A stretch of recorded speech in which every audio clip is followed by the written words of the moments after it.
17. peatükk. Läheb kuumaks.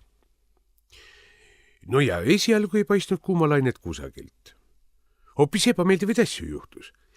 Nimelt leidis keegi tibla maast fosforiiditükikese. Ossa aeg, kus siis läks lahti. Otsustati hakata Eestimaal fosforiiti kaevandama ja sellega siis Kremli kell üle võõbata, nii et selle sihverplaat säraks ning helgiks teise maailma otsa. No see plaan ei kõlvanud kuhugi. Kõigepealt pole meil fosforiiti tiblade kellade peale raisata.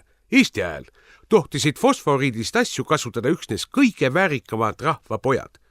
President Pätsil olid fosforiidist prilliraamid, Jaan Tõnissonil fosforiidist välipudel ja Laidoneril samast materjalist mära.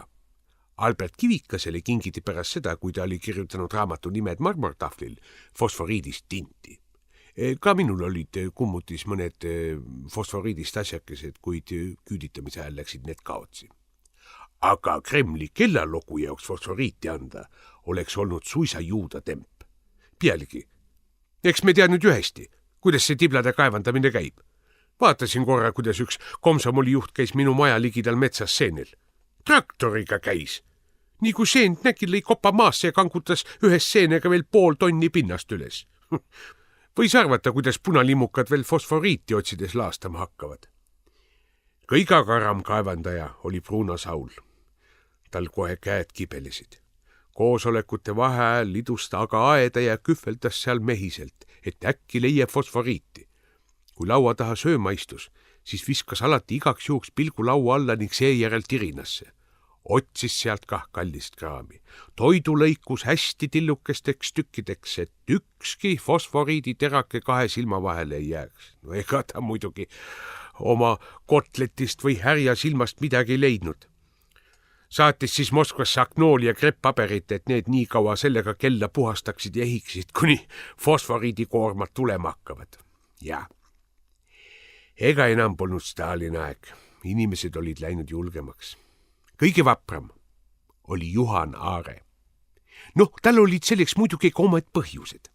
Asi oli selles, et ega miilits teda kinni poleks saanud võtta. Tal ei olnud perekonnanime.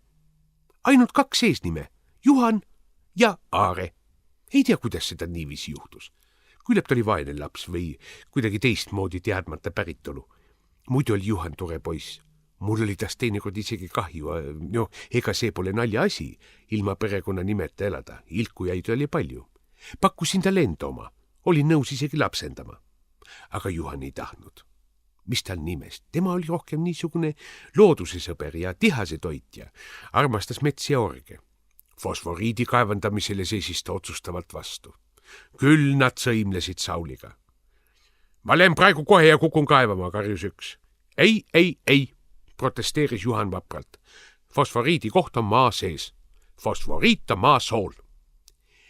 Ja siis see juhtus, millest Želnin oli kõnelnud. Korraga läks raksti soojaks. Kohe jube palavaks.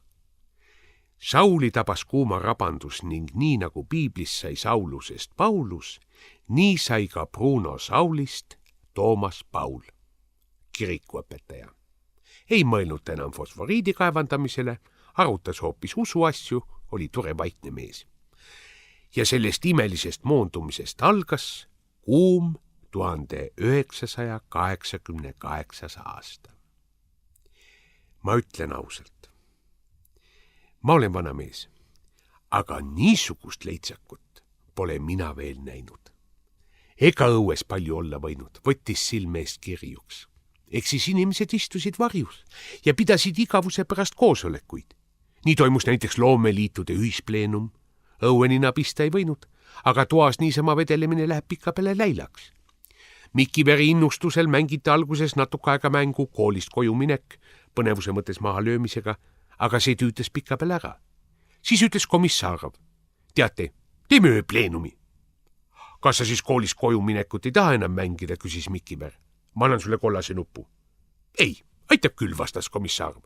Eks õhtul võib jälle. Ja tehtigi pleenum. Ka mina olin kohal. Aitas kuumal ajal toredasti aega viita.